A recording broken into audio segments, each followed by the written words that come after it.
నేను ఒకటి చెప్తా ఉన్నా, మీ ఇష్టానుసారంగా మీ ఇష్టం వచ్చినట్టుగా ఇదే మాదిరిగా మీ వ్యవహార శైలి ఉంటే ఎల్లకాలం ఇదే ప్రభుత్వం ఉండదు. నేను మళ్ళీ చెప్తా ఉన్నాను, ప్రతి పోలీస్ ఆఫీసర్కి కూడా చెప్తా ఉన్నా, న్యాయాన్ని గౌరవించండి, ధర్మాన్ని కాపాడండి.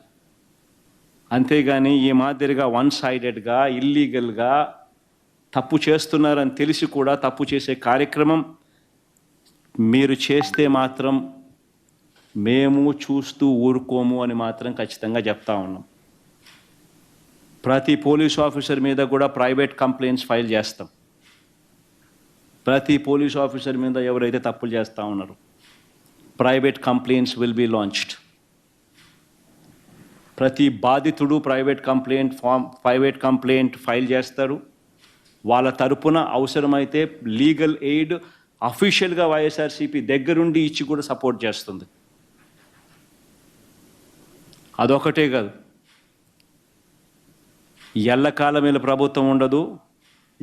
గిమిలి అని అంటున్నారు, అధికారం కూడా తొందరగా కూడా పోవచ్చు, లేకపోయినా ఉండేది ఇక 4 ఏళ్ళే. దాని తర్వాత మళ్ళీ మా ప్రభుత్వం వస్తుంది. మీరు చేసిన ఇల్లీగల్ యాక్టివిటీస్ని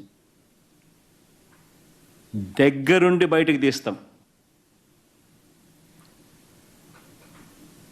ఏదో రిటైర్డ్ అయిపోయి వెళ్ళిపోతారు అనుకుంటున్నారేమో, రిటైర్డ్ అయిపోయినా పిలిపిస్తాం. లేకపోతే తిరుపతిలో ఆయన సుబ్బరాయుడు ఉన్నాడు, చంద్రబాబు నాయుడు తెలంగాణ నుంచి తెచ్చుకున్నాడు డెప్యుటేషన్ మీద. ఆయన ఏదో డెప్యుటేషన్కి మళ్ళీ తెలంగాణ వెళ్ళిపోతాను అనుకుంటున్నాడేమో, తెలంగాణ నుంచి మళ్ళీ పిలిపిస్తాం. 7 సముద్రాల అవతలున్నా కూడా పిలిపిస్తాం. ప్రతి పోలీస్ ఆఫీసర్కు చెప్తా ఉన్నాం, చూస్తూ ఊరుకోం. చట్టం దగ్గర దోషులుగా నిలబెడతాం. చేసినటివన్నీ బయటకు తీస్తాం. ఈ మాదిరిగా ఇల్లీగల్ డిటెన్షన్స్, కోర్ట్ ఆర్డర్లను అధిగమించి ఇల్లీగల్గా మీరు చేసే ఈ కార్యక్రమాలు ఏవి కూడా చూస్తూ ఊరుకోం. వాళ్ళొక్కరే కాదు రెడ్ బుక్ పెట్టుకునేది. రెడ్ బుక్ పెట్టుకోవడం పెద్ద పనే కాదు. ఈరోజు నష్టపోయిన బాధిత కుటుంబాలు ఎవరెవరైతే ఉండారో ఆ ప్రతి కుటుంబం రెడ్ బుక్ పెట్టుకుంటుంది. వాళ్ళకు జరిగిన ఘటన మీద, వారికి జరిగిన నష్టం మీద. వాళ్ళందరూ నా దగ్గరకు వచ్చి వాళ్ళ గ్రీవెన్స్ చెప్తారు. అప్పుడు నేను చూస్తూ ఊరుకోను. ఈ మాట నేను ప్రతి పోలీస్ సోదరుడికి చెప్తా ఉన్నా. ఎందుకనంటే పోలీసులు అంటే గౌరవం ఉండాలి, వ్యవస్థ అంటే బ్రతకాలి. ఈరోజు వాళ్ళు ఉండొచ్చు, రేపు పొద్దున మనం ఉండొచ్చు, కానీ వ్యవస్థ మీద గౌరవం ఉండాలి. వ్యవస్థ నీరు గారిపోకూడదు. మన టోపీ మీద ఉన్న సింహాలకు మనం గౌరవించాలి. ఈ మాదిరిగా రాజకీయ నాయకులు చెప్తా ఉన్నారు కదా అని చెప్పి తప్పు చేస్తున్నామని తెలిసి ఇదే మాదిరిగా చేయడం మొదలు పెడితే మాత్రం ఆ ప్రతి బాధితుడు ఉసురు తగులుతుంది. ఆ ఉసురు మంచిది కాదు. ప్రతి పోలీసు సోదరుడికి చెప్తా ఉన్నా, మరీ ముఖ్యంగా తప్పులు చేయడానికి ఒత్తిడి తీసుకొస్తా ఉన్న ప్రతి పోలీస్ సోదరుడికి ఇంకా ఎక్కువగా కూడా చెప్తా ఉన్నా, దయచేసి ఇటువంటి తప్పులు చేయొద్దండి అని. సార్, రాష్ట్రంలో శాంతి భద్రతలు క్షీణించారని డిప్యూటీ సీఎం పవన్ కళ్యాణ్ అన్నారు. బయటికి వెళ్తే మమ్మల్ని కూడా తెస్తున్నారని ఆయన అంగీకరిస్తున్నారు. అంటే ప్రభుత్వ వైఫల్యంగా సాక్షాత్తు డిప్యూటీ సీఎం అనే వ్యక్తి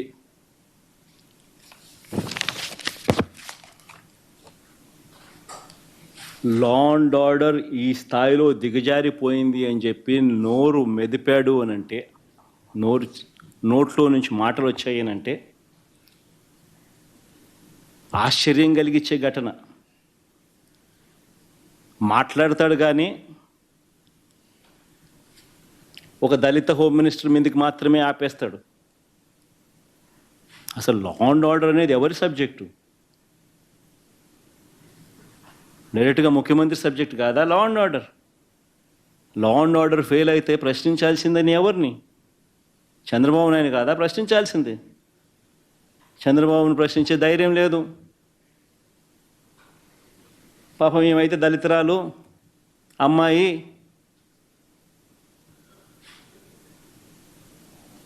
తక్కువగా ఉంది అని చెప్పి ఆమెను ఏమన్నా కానీ పడుతుందిలే అని చెప్పి అనడం ఎక్కడండి న్యాయం? నీ సొంత నియోజకవర్గంలో, పిఠాపురం సొంత నియోజకవర్గంలో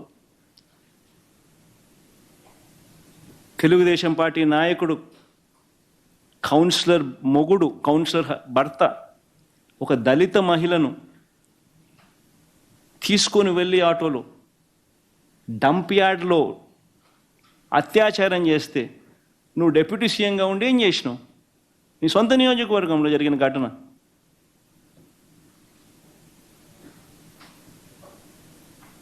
చంద్రబాబు నాయుడు ప్రశ్నించే ధైర్యం లేదు. చంద్రబాబు నాయుడు వ్యతిరేకంగా మాట్లాడే ధైర్యం అంతకన్నా లేదు. తోలు తీస్తానంటాడు, ఇంకేమనంటే ఇంకేదో అంటాడు, డైలాగులు, సినిమా డైలాగులు కొట్టమంటే మాత్రం కొడతా అంటాడు. పోలీసులు ఇంకా వైసీపీ పాలన అనుకున్నారో అలా వ్యవహరిస్తున్నారని. పోలీసులు వ్యవహరిస్తూ ఉన్న తీరును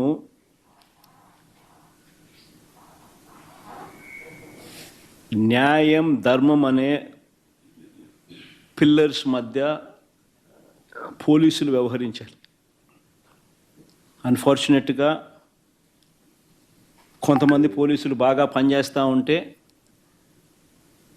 చంద్రబాబు నాయుడు చెప్తా ఉన్న అన్యాయాలకు, అక్రమాలకు, ఇల్లీగల్ డిటెన్షన్లకు వాళ్ళు తల ఒగ్గకపోతే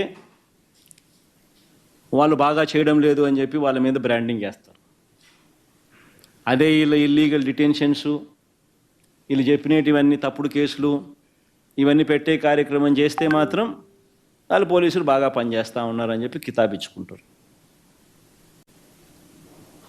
నిజంగా న్యాయం, ధర్మం వైపు ఉండాలి. సార్, పవన్ కళ్యాణ్ సరస్వతి పవర్ భూముల దగ్గరికి వెళ్ళి ఆ భూములు బలవంతంగా గతంలో లాక్కున్నారని ఆరోపణ చేశారు. పెట్రోల్ బాంబులు వేసి మరీ లాక్కున్నారు. సరస్వతి పవర్ ల్యాండ్స్ బలవంతంగా గతంలో లాక్కున్నారని పవన్ కళ్యాణ్ వెళ్ళి వాటిని పరిశీలించి మీద కొన్ని ఆరోపణలు చేశారు. ఇన్ఫ్యాక్ట్ నా ఈ ప్రెస్ కాన్ఫరెన్స్లో ఇంకా కాసేపు ఉండింటే సరస్వతి దాని గురించి కూడా చెప్పిండు. ఎందుకంటే ఆయన డిప్యూటీ సీఎంగా ఆయన ఏదో మాట్లాడాడు కదా, అక్కడికి పోయి అదే పనిగా అక్కడికి పోయి ఏదో మాట్లాడే కార్యక్రమం చేశాడు కదా అని చెప్పి కాన్వర్జేషన్లోకి వచ్చిండు. బట్